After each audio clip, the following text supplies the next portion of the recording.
saya memilih menjalani profesi sebagai wirausaha, itu justru tujuan utama saya itu. Bisa Jadi quality time dengan keluarga. Betul, quality time dengan keluarga, bisa lebih dekat dengan keluarga. Ketika kita sudah menjalani bisnis, berarti kita harus siap-siap berbagi lebih. Berbaginya bagaimana? Ya dengan meng-hire karyawan. Bukan berarti dengan kita meng-hire karyawan jadi porsi kita jadi lebih sedikit, jadi kita harus bayarin karyawan, enggak. Jadi masing-masing karyawan itu punya masing-masing kepala itu punya rezeki masing-masing. Benar di situ. Ketika kita punya karyawan, berarti kita juga insya Allah jalannya rezeki itu bisa nggak harus selalu dari kita, dari istri kita, dari anak-anak kita, tapi bisa dari karyawan-karyawan kita. Ayah bunda tuh setelah kalau kerja itu nggak bercanda, serius gitu. Iya dong kak. Nggak pernah bercanda.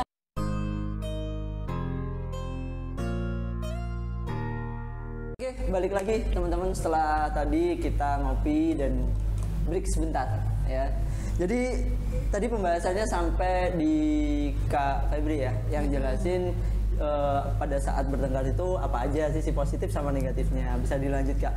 Kalau misalkan pada saat tadi ada masalah di Kosim, itu penyelesaian solusinya antara kakak sama Mas Tama gimana? Itu aja sih. Penyelesaiannya adalah mencari solusi sebanyak mungkin.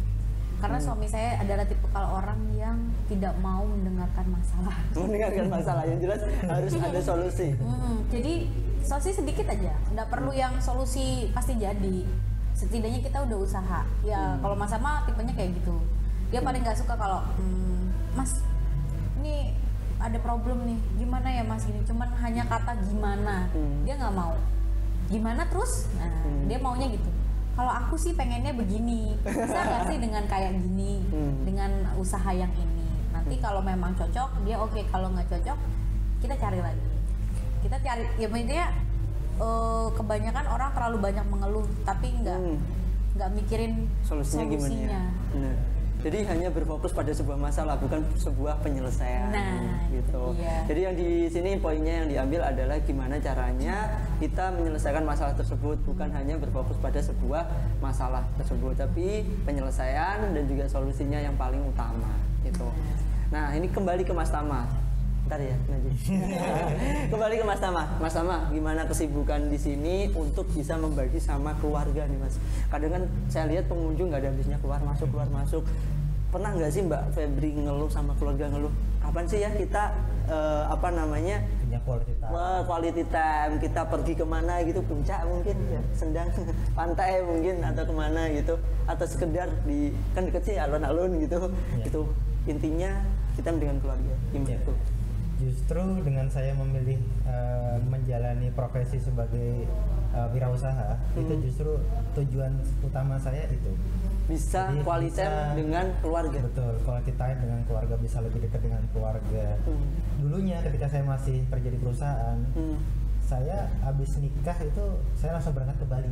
Wow. Bukan honeymoon. Oh, bukan. Tapi kan honeymoon bawa sana sekalian honeymoon, bukan kerja. Karena waktunya sudah diatur banget sama manajemen perusahaan. Saya mungkin hanya seminggu di Jakarta, setelah itu pergi keluar kota, keluar pulau, dan itu terus-terusan setiap bulan. Tapi dengan gaji yang besar pada saat itu. Ya, pada mungkin waktu itu lumayan besar. Karena besar. di tempat saya pada waktu itu UMR tertinggi kedua se-Indonesia. Iya, Karawang. Mana? Cikarang. Cikarang. Oke.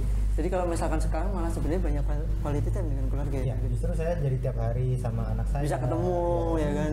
Bisa ketemu dengan keluarga. Cuma memang kerja. Bisnis sih itu it's about sharing sih kalau menurut saya. Bisnis itu tentang berbagi. Jadi ketika kita sudah menjalani bisnis, berarti kita harus siap-siap berbagi lebih. Berbaginya bagaimana? Ya dengan meng-hire karyawan. Bukan berarti dengan kita meng-hire karyawan jadi porsi kita jadi lebih sedikit, jadi kita harus bayarin karyawan, enggak. Jadi masing-masing karyawan itu punya masing-masing kepala itu punya rezeki masing-masing. Benar di situ. Ketika kita punya karyawan, berarti kita juga insya Allah jalannya rezeki itu bisa nggak harus selalu dari kita, dari istri kita, dari anak-anak kita, tapi bisa dari karyawan-karyawan kita atau dari keluarganya karyawan-karyawan kita. Karyawan kita mungkin punya anak istri, dari rezekinya si anaknya karyawan kita juga bisa. Oh iya. Jadi konsep saya, ya betul, dengan berbagi. Semakin banyak kita punya karyawan, berarti insya Allah pasti akan cukupi. Luar biasa. Ini yang saya ambil dari Mas Tama dari kemarin ngobrol itu, wah kesabarannya ulet ya kan, pemikirannya itu luar biasa. Ini sekarang ganti Kak Nadine nih ya. Kak Nadine, nggak ngerasa rame nggak bising nggak kalau misalkan tiap hari kan banyak sekali yang kesini buat ngopi ya kan, terganggu nggak pada saat belajarnya gitu? Nggak. Jadi banyak temen ya malah ya di sini. Iya. Pandangan Nadine terkait usahanya Ayah sama Bunda ini gimana? Ya, buat kedai kosim ini itu gimana? Kalau Nadine lihatnya gimana? Ayah Bunda itu kalau kerja itu selalu serius. Selalu serius ya, dari polosnya Nadine ya, selalu serius. Jadi jarang lihat Nadine kemana gitu enggak? Atau gimana? Kalau Ayah Bunda tuh serius sama kerjanya, ditambahin sama ngeliatin Nadia ngapain gitu. Jadi kalau ada waktu gitu nemenin Nadia. Oh gitu, jadi kalau ada waktu sedikit langsung nemenin gitu. Jadi pas pelanggan datang itu Ayah Bunda langsung bikinin pesanannya ya. Betul, langsung balik di situ. Ayah Bunda tuh setelah kalau kerja itu nggak bercanda, serius gitu.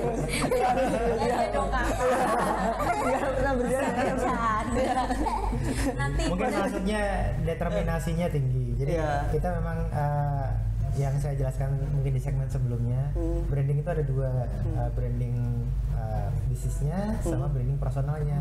Nah, ada beberapa customer yang datang ke sini kadang-kadang bukan hanya untuk ngopinya, tapi ketemu dengan kitanya. Oh gitu. Sekedar ngobrol dengan kita itu mereka senang banget. Ya, dan kita senang berbagi kebahagiaan itu. Luar biasa. Gitu. Mungkin kita terlalu determin gitu, terlalu determinasi kita memang arahnya memang di-fullkan untuk berbagi. Insya Allah pengennya selalu menjadi manfaat buat banyak orang. Yeah. Amin. Dan manusia yang paling berharga adalah dia yang selalu bisa bermanfaat di sekitarnya. Gitu ya, yang dikutip dari sini. Tapi Nadine tadi serius lucu lah beneran. Ya kan, Ayah Bunda itu selalu serius pada saat tiga. Ya masa mau bikin kopi ya Nadine ya? Oh kurang gula, oh maaf tadi bercanda. Enggak, tapi dari Nadine emang bener-bener. Nadine kelas berapa sekarang? Kelas 5. Kelas 5 SD. Dan punya usaha cupang ya kalau nggak salah. Iya. Berawal dari iseng ya kan, dapat sepasang ya kan. Sekarang awalnya gimana Kak? Awal itu kan di sini kan ada acara. Lalu Bisnet kan datang kan. Bisnet ini siapa di sini? Bingung Bisnet itu siapa? Bisnet itu internet loh. Oh, internet provider datang ya, provider datang. Sponsor. Apa namanya? Pas selesai acaranya itu tuh Nadine tuh iseng ngambil pulpennya semua. Kita dapat merchandise. Oh ternyata dibuat merchandise. Dapat merchandise dari Bisnet. Habis itu dapat pulpen itu kemana? Ini seru loh ceritanya. Dapat pulpen loh. Terus habis itu pulpen bisnisnya itu Nadine jualin 5.000. Oh dijualin 5.000 ke teman-temannya. Itu tanpa sepengetahuan Bunda dan Ayah gitu. Jadi tiba-tiba dia jualnya aja ke teman-temannya, teman-teman perumahan. Perumahan di rumah sini ya, dekat sini. Mental usahanya udah ada. Pulpen bisa dijual 5.000. Tapi harganya sebenarnya berapa sih? Itu merchandise ya. Jadi tanpa modal. Kita dapat free dari Bisnet. Usaha tanpa modal. Karena mereka support acara kita pada waktu itu. Terus habis itu gimana Kak? Jadi itu pulpennya itu Nadine dapat 30 pieces pulpen. Ya. Jadi 5.000 kali 30 150.000. Ya. Wah, lumayan udah dapat 150.000 dari sebuah pulpen merchandise gratis. Bisnis jangan sampai tahu loh. Ntar bisnisnya tahu dikasih pulpen lagi. Tapi nggak kesini lagi tambah buku mas. Tambah buku gitu. Terus selanjutnya gimana Din? Sehabis dapetin penghasilnya itu, 150.000 Nadine itu itu. ditawarin sama teman-teman Nadine. Ikan cupang tuh. Ya, ikan cupang itu. Nadine beli 5.000 15. Jadi totalnya itu 15 15 ikan. ada 3. Oh, 15-nya ada 3. Yang harga 15.000. Oh, yang harga 15.000 ada 3, berarti 45.000. Oke, untuk matematika aku bagus. 45.000. 45.000 tambahin yang kecil-kecil itu. Oh, yang kecil-kecil Yang itu. harganya sisanya. kecil-kecil. Nah, Itu beli berapa tuh? Nadine kan biasanya kan Nadine tuh kalau beli tuh di harga yang murah, tapi Nadine jualnya yang harga yang gede. Oh, harga yang Prinsip ekonomi. prinsip ekonomi. Beli dengan harga yang rendah, jual harga Tinggi-tingginya. luar biasa. Oh, pinter sih kak. Anak SD 5 tahun ya kan. Saya 5 tahun nggak tahu jual apa ya kan. Jadi ikannya banyak. Ikannya juga banyak. Oke, nanti ada spesial segmen dengan Nadine ya kan. Kita kenalin ikan cupangnya Nadine. Ada namanya semua kayaknya. Ada. Ada namanya semua ya kan. Di absen tiap pagi. Please. Oke, Nadine segini bisa dapat menyerap dari ilmu orang tuanya yang wirausaha ya kan. Bisa digarisbawahi berarti penanaman apa namanya? Pendidikan itu bisa dengan lingkungan dan orang tua yang selalu apa namanya? di dekat support anaknya ya, bener kayak gitu. Luar biasa di sini. Terus aku kemarin itu sempat ngecek dompetnya, banyak juga ya duitnya. Banyak Kamu juga jual duit. berapa kak gitu. Jadi Nadine beli 5.000, Nadine jual 15.000. Nah,